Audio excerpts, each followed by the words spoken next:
चलिए जी, यहाँ पे हम बात करते हैं लिम्फ के बारे में। लिम्फ क्या होता है? लिम्फ होता है हमारा टिश्यू फ्लूइड। ठीक है, क्या होता है? Tissue fluid. अब आपने पीछे पढ़ा जैसे कि हमारी आर्टरी है, आर्टरी में क्या फ्लो करता है? ब्लड फ्लो करता है। आर्टरी यानी कि धमनी, आर्टरी में ब्लड फ्लो करेगा, जो हार्ट से जो ब्लड आएगा वो आर्टरी के थ्रू फ्लो होकर डिफरेंट डिफरेंट ऑर्गन्स तक जाता है, बॉडी ऑर्गन्स तक।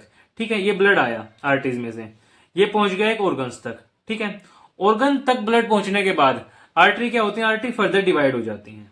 ये जो आर्टरी फर्दर डिवाइड होती है इन्हीं को हम क्या बोलते हैं? कैपिलरीज। ठीक है, और इन कैपिलरीज में क्या होते हैं? इन कैपिलरीज में होते हैं पोर्स। इन पोर्स में से क्या बाहर निकलता है?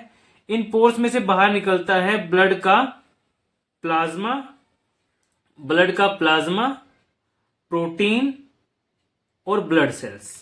ठीक है, ये ब्लड का ही बाहर क्यों निकला प्लाज्मा, प्रोटीन और ब्लड सेल्स? क्योंकि जाहिर सी बात है जब आर्टरी लेके आ रही है तो वो ब्लड ही लेके आ रही है, तो ब्लड का ही प्लाज्मा, प्रोटीन और ब्लड सेल्स बाहर निकलेंगे। तो ये जो तीनों चीजें बाहर निकली हैं ये कहां जाएंगी बाहर निकल के? ये जाएंगी डिफरेंट डिफरेंट सेल्स के इंटरसेल्यूलर स्पेस में, यहां पे निकलाएगा ये फ्लूइड। तो इस वाले फ्लूइड को हम बोलते हैं लिम्फ और इसी को बोलते हैं टिश्यू फ्लूइड। ठीक है, तो इन टिश्यूज में यहां पे आके फैल जाता है ये।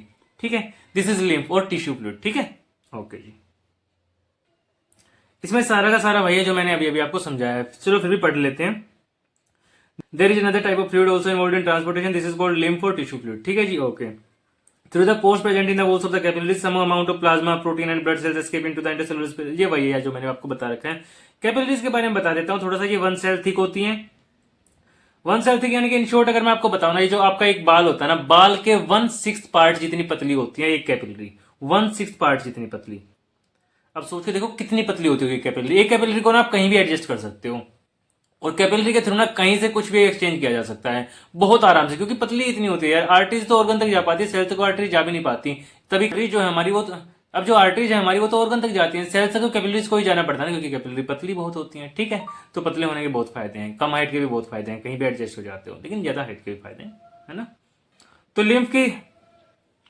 लिम्फ की तीन प्रॉपर्टीज, कलरलेस होते हैं, mainly white blood cells present, contain less protein than blood plasma. ठीक है जी, okay. Mainly white blood cells present होते हैं। व्हाइट ब्लड सेल का फंक्शन क्या है अभी अभी बताया था थोड़ी देर पहले, लिखिए कमेंट सेक्शन में डालिए। Lymphatic system, lymph drains into lymphatic capillaries. ठीक है जी, लिम्फ कैसे फ्लो करता है? लिम्फेटिक कैपिलरीज में फ्लो करता है। ब्लड कहां फ्लो करता है? वैसे ब्लड वेसल्स में। और ब्लड वेसल्स कौन कौन से होती हैं? लिखिए, ब्लड वेसल्स के टाइप लिखिए दोनों जिनमें ब्लड फ्लो करता है। Lymph drains into lymphatic capillaries from the intercellular space.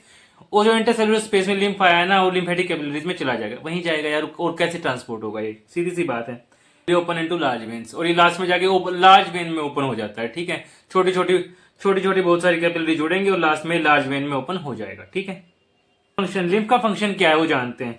Lymph carry digested and absorbed fat from the intestine. Lymph क्या कैरी करता है? फैट को। कहां से? इंटेस्टाइन से। Lymph carry digested and absorbed fat from the intestine. ठीक है जी, पहला function. It drains access fluid from the extra cellular space back into the blood.